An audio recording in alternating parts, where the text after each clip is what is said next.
O mundo começou a ficar menor a partir da internet. As pessoas começaram a ver os grandes talentos, não só no Brasil, como em qualquer lugar. As novelas não são mais feitas como eram feitas na época em que havia Boni, Paulo Biratã. Então, as novelas perderam a qualidade. Quanto mais a Netflix produzir, quanto mais a Amazon produzir, quanto mais a HBO produzir, melhor é para o público, melhor é para o ator, melhor é para o diretor, melhor é para o streaming. O teatro é onde o ator se abastece intelectualmente, onde o ator consegue entender melhor os sentimentos humanos. Eu não acredito no talento, eu acredito na transpiração, sabe? Como ator, eu sou 90% transpiração e 10% talento. Pode falar.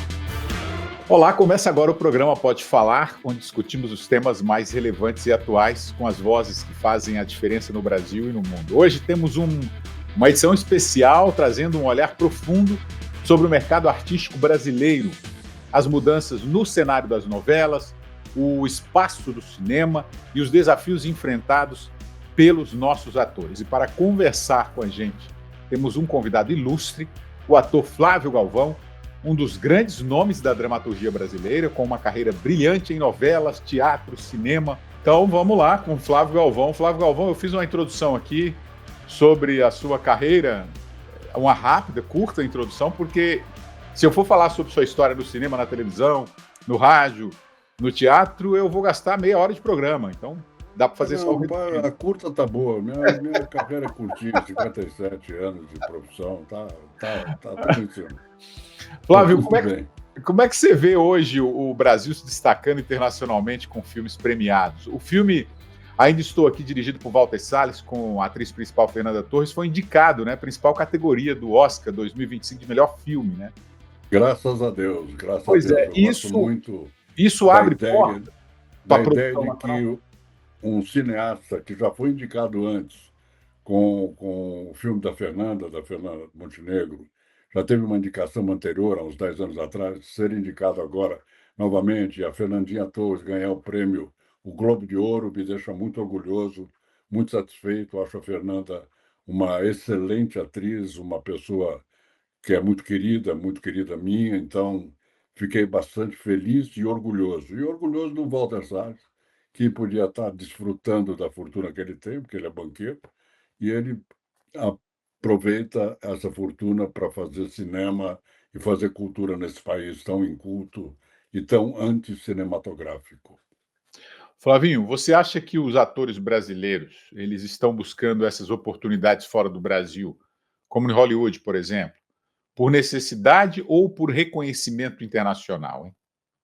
Não, eu acho que é uma conjunção de coisas. O mundo começou a ficar menor a partir da internet.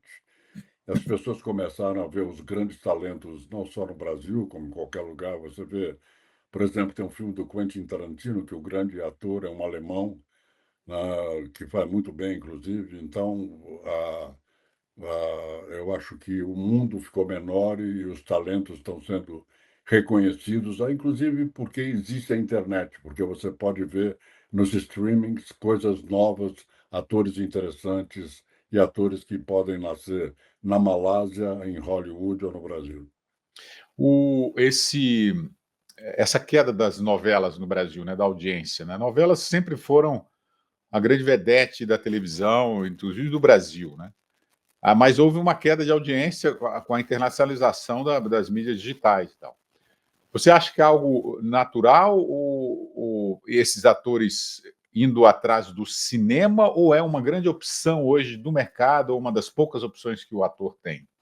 Eu acho que é natural o que aconteceu. Acho que as novelas elas tiveram essa queda por alguns motivos. Primeiro, a internet supre as necessidades da população de ver coisas novas, né? Você pega o YouTube, vê coisas rapidamente, coisas muito interessantes, novas.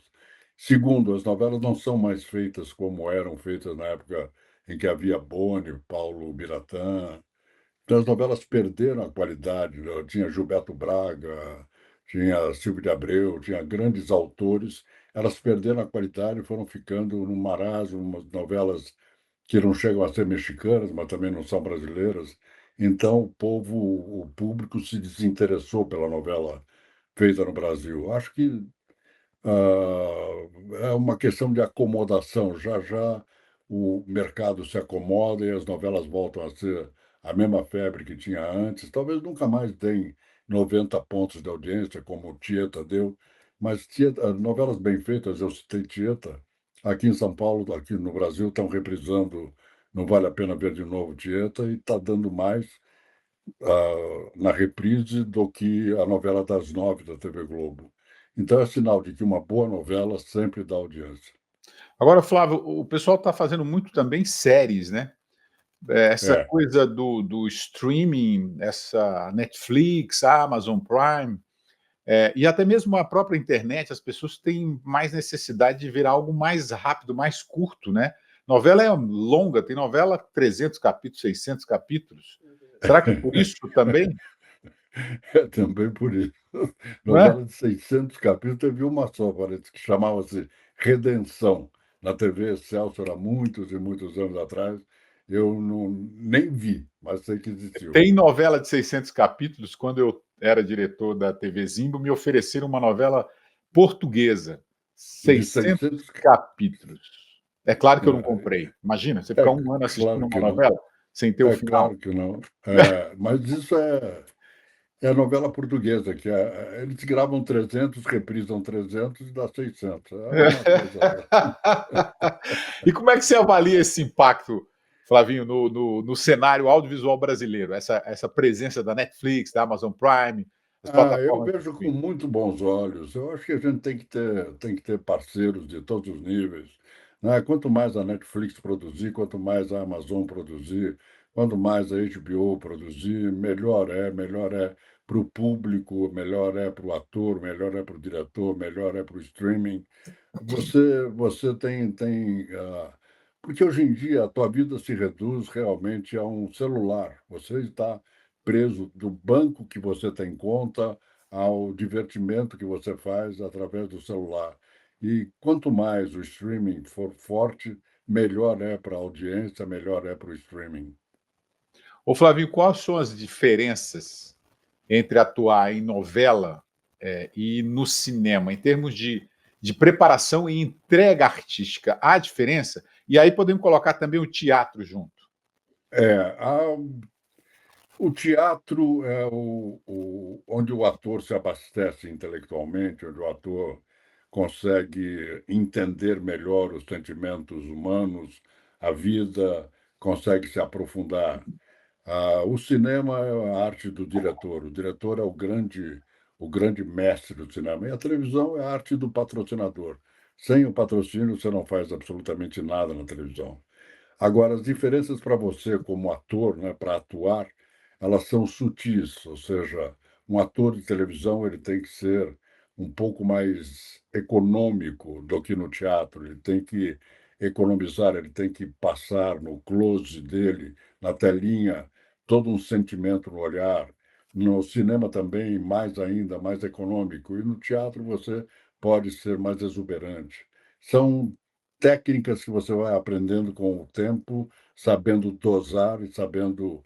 Agora, para todas as técnicas, para todos os veículos, você tem que ter estudo, você tem que se aprofundar, você tem que. Eu não acredito no talento, eu acredito na transpiração, sabe?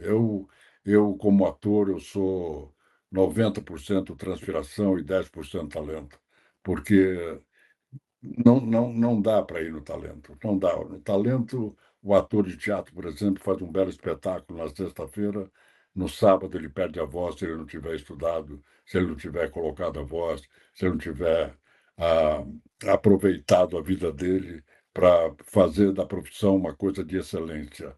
Eu acho que o ator tem que fazer da sua profissão uma coisa de excelência e não de talento. O que você está me dizendo, então, é que qualquer pessoa pode se tornar um grande ator. Não, estou dizendo que é necessário você ter o talento. Não Ah, adianta só ter o talento. tá, ok. Você tendo o talento, você tem que ter um aprimoramento profundo para ter excelência como ator. Eu trabalhei com Fernanda Montenegro. A grande qualidade da Fernanda é que se você ensaia uma peça com ela à tarde, durante 4 horas, ela sempre pede para ensaiar 1 hora a mais. Ela é uma operária da profissão. Então, quando você entra no palco com a Fernanda, você tem consciência absoluta de que ela está plena com o personagem. Você tem que respeitar ou desrespeitar o personagem. Respeitar, você respeita a Fernanda Nakushir, porque é a grande dama do teatro. Mas o grande barato da Fernanda, eu estou dando como exemplo, exatamente por causa da Fernandinha Torres.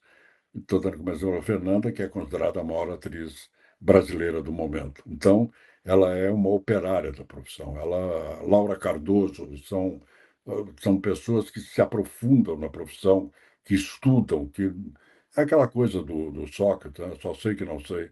Então, eu acordo não sabendo nada e fico procurando, procurando, procurando. É angustiante, mas é prazeroso.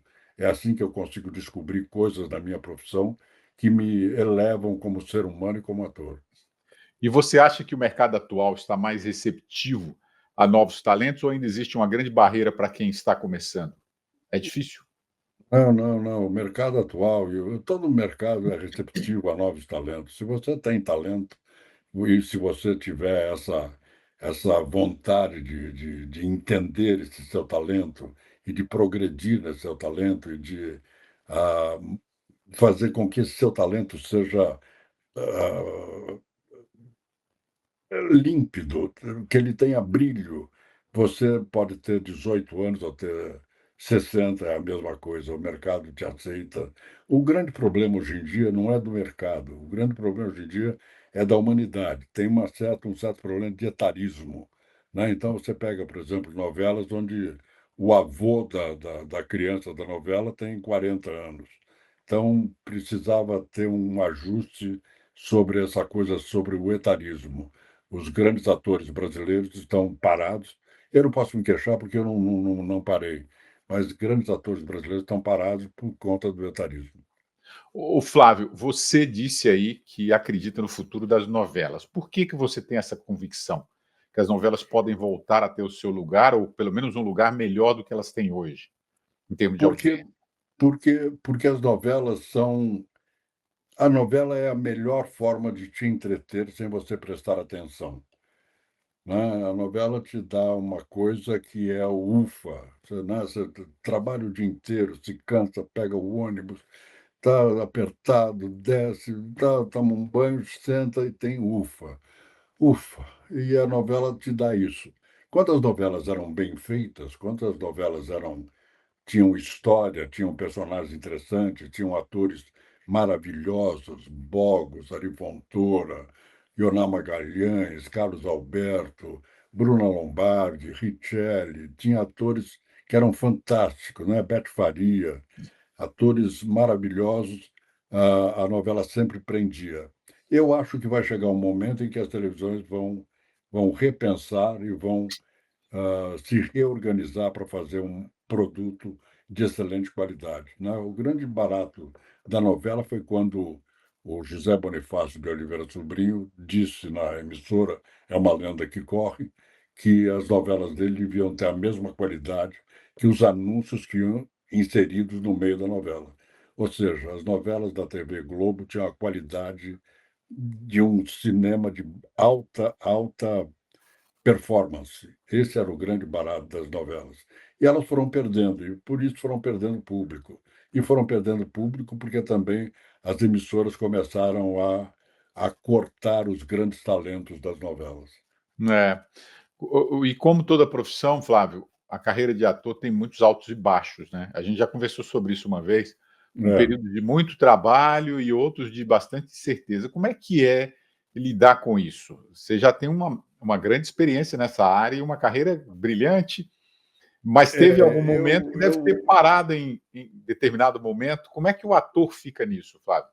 eu sempre fui, vou dizer uma palavra que é ruim, eu sempre fui metido. Então, quando eu tinha uma parada qualquer que acontecia, fechou a Tupi, por exemplo, eu produzia teatro, eu nunca parei, eu sempre fui atrás das coisas, eu sempre procurei me enquadrar àquele momento. E eu não posso me queixar da minha profissão. Às vezes eu penso, por que que eu fiz tanta coisa, né? Eu acho às vezes que é ganância. Não A é ganância, ganância. né? Não é ganância, não, é que foi coincidências. Eu já fiz simultaneamente teatro, televisão e cinema, e não sei como é que eu sobrevivi fisicamente, mas eu consegui fazer e foi bom, foi bom. O Na filme que eu verdade, fiz está aí até hoje. quando dava as paradas, né, nos seus espetáculos, você acabava fazendo alguma coisa de estudo, né, Sempre, alguma adaptação sempre, na sempre, carreira. Entendi. sempre, sempre. E eu vou desde dublagem, né? Eu dublei, teve uma que eu dublava. Eu vou desde dublagem até a direção de teatro, televisão, cinema. Então, eu percorro por todos os caminhos da minha profissão, mas sempre percorro uma coisa de cada vez para poder fazer aquela coisa que eu lhe disse com a excelência, né? Eu acho que o desígnio que Deus deu às pessoas. Eu vou te dar um dom. Esse dom é seu, está de presente para você. Agora, cabe a você fazer desse dom uma coisa de excelência. O Flávio, o lugar mais adequado para você, para o aprendizado, né, de um ator é o teatro? Ou não tem O isso? lugar mais adequado para o aprendizado de um ator é o teatro, mas é o É? teatro unido a uma série de coisas. Um ator que não lê não utilizará muito bem a profissão, poderá fazer teatro sem parar e será sempre a mesma coisa, terá um padrão igual, um padrão que não se. Eu acho que você tem que ter leitura, você tem que ter exercício, você tem que, quando você é jovem, fazer. Por exemplo, eu fazia muito esgrima. Você tem que fazer esgrima, você tem que andar a cavalo, você tem que saber fazer isso para usar na profissão. Não é uma questão de ficar bonito, não é uma questão de ter um físico bonito. É para você utilizar um dia na profissão. Quando eu fui fazer a novela de época, que eu já sabia esgrimir, ou esgrimar, é melhor do que você começar do zero e não saber fazer. Então, tem uma série de coisas que o ator tem que fazer simultaneamente ao talento e ao aprendizado no tablado. Mas a grande barato do homem ator, é estar no palco, é pisar no tablado. Uhum. É por isso que os atores aqui nos Estados Unidos, onde eu estou, eles são, a gente fala que eles são completos, né. Eu É, mas Muitos vocês deles são também, completos. vocês americanos têm escolas que são completas. Você vai para Gilliard, por exemplo, é uma escola completa. Você chega mesmo, eu fiz até como ouvinte duas vezes, eu fui no Actor Studio. Você vê como nos Estados Unidos a profissão é levada a sério. Você vê como atores da Broadway são respeitados pelo povo americano, não é por colunista, não. Eu acho que o americano leva bem a sério. Aliás, tem uma frase americana que diz exatamente o que é o teatro para os americanos. Ela diz: there is no business like a show business. Não É. tem melhor negócio que o show business, eles sabem disso. Então, tudo deles é feito com precisão, com competência, e mesmo o off-Broadway, que tem o Joe Papa, que é um cara legal que tem aí, ah, você vê que o ator americano, para improvisar, ele ensaia 30 dias. É, incrível. É. É. Agora, como é que está essa questão do teatro aí no Brasil? Tem muita peça estreando, o mercado está parado, os atores Não, estão bem dedicados nisso? tem muita peça estreando. Eu acho que o grande problema do Brasil, isso é um ponto de vista meu, é a Lei Rouanet. Né? A Lei Rouanet é para poucos e distribui pouco para muitos. Então, eu acho que quando a gente não tinha as leis que a gente vivia eu empenhei carro, eu vendi carro para poder pagar ator, quando a gente ganhava dinheiro e hoje em dia com a lei você não tem os atores deixaram de se importar se tem ou não bilheteria porque o espetáculo está pago. Esse eu acho que é o grande problema, ou seja, tem que ter a lei de incentivo à cultura, mas tem que ser reformulada, tem que ser reformatada e tem que, principalmente, ter uma seleção do que é interessante para o público e não uma seleção do que é interessante para os artistas. Ô, Flávio, você se sente realizado como ator? Não. Não? Não, eu não me sinto realizado nem como ator, nem como diretor, nem como nada. Eu sempre acho que podia ser melhor, podia ser mais, podia. E eu falei sobre a Lei Rouanet e quero deixar bem claro para você e para os espectadores, eu nunca, nesses 57 anos de profissão, eu nunca tirei um centavo do Estado. Eu Uhum. nunca pedi dinheiro ao Estado, eu nunca tive apoio cultural do Estado, nada, nada. Sempre saiu do meu bolso. E eu não posso me queixar, posso agradecer aos deuses do teatro, porque eu sempre ganhei dinheiro, eu sempre consegui sustentar minha família, me sustentar e principalmente ganhar o suficiente para fazer a próxima peça. Muito bom. E aí, vamos falar da atualidade aí. O que que você anda fazendo? Em que você está trabalhando? Qual projeto você está trabalhando agora? Eu estou trabalhando agora num longa-metragem que eu vou dirigir, chamado Inimiga Íntima, e estamos começando a fazer a pré-produção. Devemos começar a filmar por volta de março, abril. E é um thriller, e isso é bom para o Brasil ter várias possibilidades, né? O Brasil ficou durante algum tempo só no filme favela, só no filme naqueles projetos mais dos grotões da pobreza, né? Do cinema novo. Eu acho que você vê, por exemplo, tem esse amigo meu chamado Leandro Hassum, que é um fenômeno de bilheteria. Você pega uma boa comédia brasileira, você lota cinema. Eu acho que a indústria brasileira ela ficou parada durante muito tempo, baseado só no cinema novo. E o que eu acho legal é a indústria abrir, se expandir, fazer comédia, fazer drama, fazer thriller, como eu estou fazendo, filmes de suspense. E acho que o caminho do brasileiro agora será esse, ou seja, nós faremos uma média de 100, 110 filmes esse ano, e esses 110 filmes terão vários matizes. Você tem aquele menino que morreu, infelizmente, o Paulo Gustavo, que é um sucesso, é um sucesso. Você tem, volto a dizer, o Leandro Hassum. Então, a própria Fernandinha Torres, com esse filme do Walter Salles, é um sucesso. Vamos diversificar os temas nacionais, não ficar só nos grotões da pobreza. Agora é engraçado, é interessante que esse filme da Fernanda Torres, né, do Walter Salles, Ainda Estou Aqui, ele fala sobre o regime militar, né? É, É curioso isso tem voltar.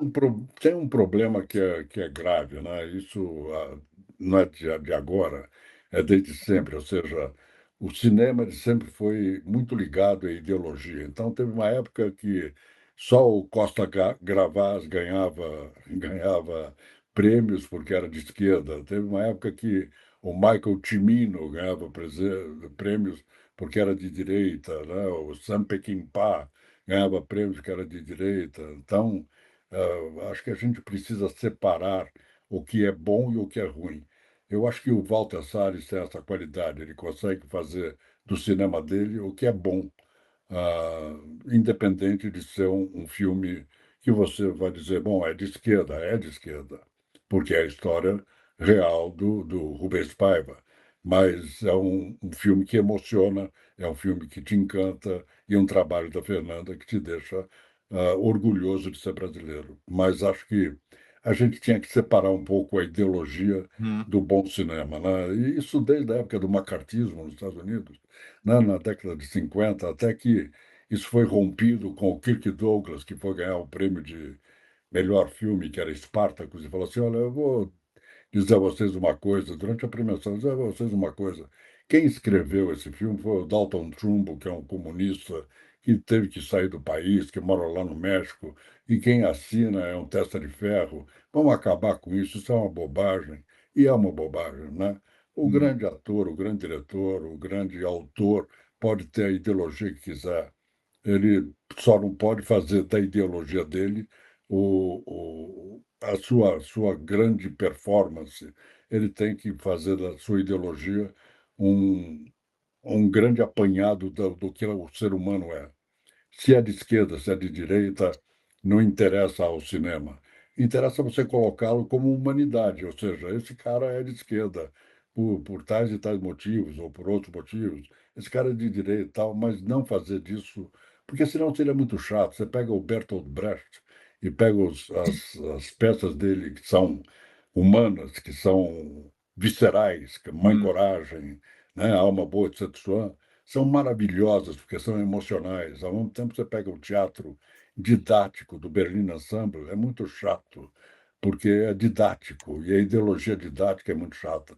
Então, graças a Deus, o Walter foi indicado como melhor filme, independente de ser de direita, de esquerda, independente de ser woke ou não. Maravilha.